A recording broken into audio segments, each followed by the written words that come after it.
Robot सास। शहर में रिश्तों की कमी और अपनों के प्यार की कमी लगभग हर घर में है। किसी को अकेलापन अच्छा लगता है तो किसी को ये काटने दौड़ता है। देखो राधा, तुम भले ही गांव की हो, लेकिन यहाँ शहर में सभी को साथ लाकर रखना पॉसिबल नहीं है। हाँ, लेकिन प्लीज किसी को तो बोलो हम लोगों के साथ रहें। तुम सारा दिन ऑफिस और मैं घर पर पकती रहती हूँ। अरे तो किसी सहेली को बुला लिया करो, बातें कर लिया करो। किसको बुलाऊं? कब तक बुलाऊं? तुम सासू माँ को बोलो ना आकर यहाँ रहे। ठीक है, बात करता हूँ मैं उससे। रवि ऑफिस चला जाता है और अपने दोस्त से कहता है, यार बीवी ने माँ को शहर बुलाने की जिद कर रखी है। अब सोच रहा हूँ कि ऑफिस से दूर जाकर कहीं कोई घर ले लो किराए में। अब 2 कमरे का मकान तो पास में महंगा ही पड़ेगा ना। पर यार गांव की लड़कियों को शहर शादी करके लाओ तो यही दिक्कत होती है। वो लोग समझ ही नहीं पाती कि शहर की जिंदगी कितनी मुश्किल है। सबकी अपनी अपनी परेशानी है। अब मेरी वाली को देख लो, वहाँ के ऑपरेशन के लिए 2 हफ्तों के लिए लेकर आया था।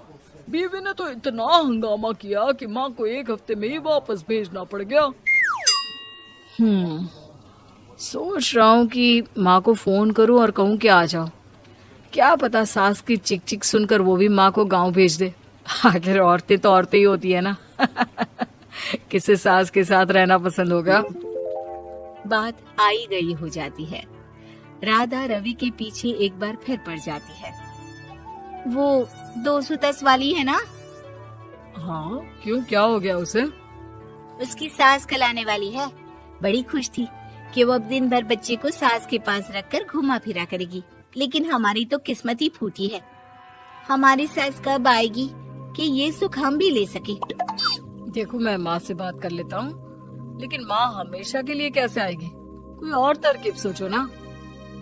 एक काम करो ना, मुझे गांव छोड़ दो, मैं चली जाती हूँ। कम से कम सास का सुख तो देख लूंगी। लेकिन ऐसा कहाँ हुआ कि कोई सास बहू एक साथ सुख से रहे। रवि तो जानता था सब, लेकिन करता क्या। पर कहते हैं ना, पति का दिमाग है, चलेगा तो सही। एक आइडिया आया है। क्यों ना मैं माँ की शक्ल सूरत का एक रोबोट ला कर दे दूं, जो राधा के साथ बिल्कुल सास वाला व्यवहार करे। मजा ही आ जाएगा। न माँ को लाने की झंझट, न सास बहू की किचकिच। रात को स्विच ऑफ करके अलमारी में पैक। बस फिर क्या था। अगले दिन जैसे ही घर की घंटी बजती है और राधा दरवाजा खोलती है, साथ पे खड़ा होता है रवि और साथ में होती है रवि की माँ यानी कि राधा की सास।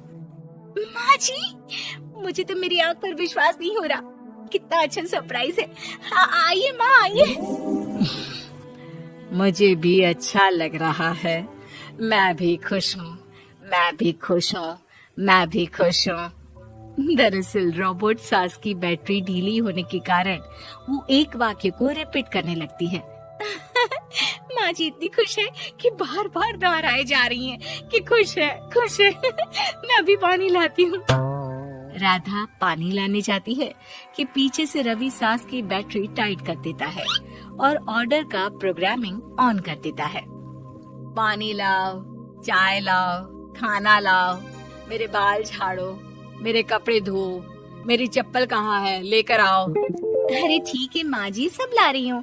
मैं जानती हूँ रवि आपको प्रोग्रामिंग करके लाया ना कि आप मुझे तंग कर दे और मैं आपको जाने को बोल दूँ।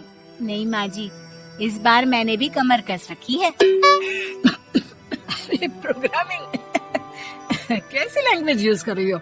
माँ का रोबोट थोड़ी ना है जो मैं प्रोग्रामिंग करूँगा। अरे मजाक कर रही हूँ। माँ तो माँ होती है, मैं जानती हूँ। राधा सास के साथ खुश रहती है। वो उनके साथ बातें करती, घूमने जाती और आसपास के लोगों से मिलवाती। लेकिन एक दिन, अरे कभी तुम लोगों को लड़के नहीं देखा। इतनी तो तू मैं माँ बेटी में भी हो जाती है, लेकिन तेरी सास तो बिल्कुल ताना नहीं देती। हाँ ये तो है, ताना तो नहीं देती लेकिन ऑर्डर बड़े बड़े देती हैं। अरे ना मानना, 2-4 ऑर्डर अपने आप ठीक हो जाएंगी। तभी देखेगा असली रंग। कौन सा तेरे बुलाने पर आई है, बेटे के बोलने पर आई होगी बुढ़िया। बात तो सही है, लेकिन यार कोई बात नहीं ना, सास लड़ाई करे भी तो कोई परेशानी नहीं है। कितना ख्याल भी तो रखती है। ये तो है, लेकिन तेरी सास तो बिल्कुल नहीं लड़ती, ये कैसे? खैर मुझे क्या। पड़ोसन तो चली जाती है, लेकिन राधा के मन में सवाल छोड़ जाती है कि ये सास है भी कि नहीं। रात में राधा रवि से कहती है, मैं ना माँ जी के पैर दबा कर आती हूँ। अरे लेकिन वो तो मैंने अलग कर दिया है। क्या क्या कैसे कहा? नहीं, मेरा मतलब कहा कभी माँ का पैर गांव में रहा करता था, तो मैंने काट कर मतलब माँ को शहर ले आया ना। Okay okay. रवि चैन की सांस लेता है कि चलो कुछ तो बहाना मिला, लेकिन कब तक। रवि रोज माँ के पैर दबाने के बहाने रॉबर्ट को कमरे में ले आता और डिसमेंटल करके रख देता। एक रोज, मैं आज माँ जी की कोई बात नहीं मानूंगी, देखती हूँ कैसे नहीं लड़ती। अरे ऐसी भी सास किस काम की जो खटर पटर ना करे। सास का डिमांड मोड ऑन होता है। खाना दे दो, पानी दे दो, नाश्ता चाहिए। लाई माँ जी। मैं ना देने वाली खाना पानी।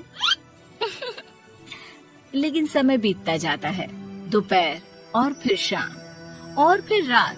बहू सास को कुछ नहीं देती, लेकिन रॉबर्ट सास कुछ नहीं कहती। रात को जब रवि घर आता है, राधा रो रही होती है। अरे क्या हो गया?